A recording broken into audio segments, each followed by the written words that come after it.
2023 मायथाइनि मेट्रिक आनजाद HSLC आनजादा गाबोन 3 मार्चनिफ्राय जागायगोन आरो बेखायनो दुलाराय बर' फरायसा आफादा जिहेतु जों गुन गोनां सोलोंथाइनि मावथांखि लानानै हाबा मावगासिनो दङ आरो जोंनि हाबा मावनायनि खावलायनायनि गेजेरजोंनो गार्जेनानो जा फोरोंगिरियानो जा गासै खावलायनायनि गेजेरजोंनो दिनै समाज नाङै हारि नाङैनो गुन गोनां सोलोंथाइनि फारसे जोङो आवगायलांगासिनो आरो जायनि थाखाय 2006 मायथाइयाव 62 मेट्रिकआव गिबि सेथि थाखोआव उथ्रिनाय जोङो अनजिमा मोननो हादोंमोन फार्स्ट डिभिजन 2022 मायथाइयाव बियो 1970 जोङो दिनै मोननो हाबाय आरो देग्लाय बोसोरावबो जोंनि आनजाद होग्राया 20-22 हाजार बोसोरफ्रोमबो थायो मेट्रिकआव बर' बिजोंजों आनजाद होनाया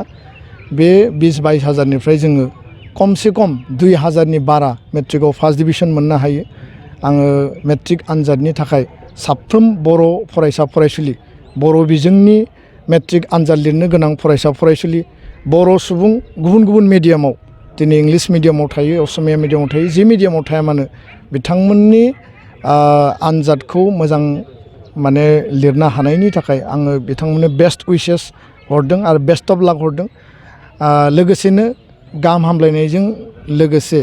आनान गसायनायावबो आर'ज गाबदों जाहाथे बिथांमोननि मेलेम आरो देहा आरो गोसोआ जाहाथे स्टेबल जायो आरो गासै आनजादखौ खुनु जेंना गैयाबाजासिनो देहायारि जेबो उसुबिदा फैयाबासिनो बिथांमोना होजोबनो हायो बिनि थाखाय आं आनान गसायनायाव आर'ज गाबबाय आरो आथिखालाव हायार सेकेन्डारिनिबो आनजाद सोलिगासिनो दङ। दा बे हायार सेकेन्डारिनि आनजादा मोजाङै मोजां जोबलांथों मेट्रिक आनजादा मोजाङै मोजां जोबलांथों आरो गासै आनजादाव जाहाथे मोजां रिजाल्ट खालामनो हायो जोंनि फेलनि संख्या जाहाथे खम जायो जाहाथे जोङो निल लेभेलसिम सहैनो हायो फेलनि संख्या आरो first division second division third division जि केटेगरियावनो जाया मानो साफ्रोमबो फरायसा फरायसुलिया गावबा गावनि जिउनि बे ओंथि गोनां आरो गोनांथार आनजादखौ बे आथालखौ जाहाथे बारनानै थांनो हायो बिमा बिफानि सिमां आरो फोरोंगिरिनि सिमां माहारिनि सिमांखौ जाफुंसारनो हाथों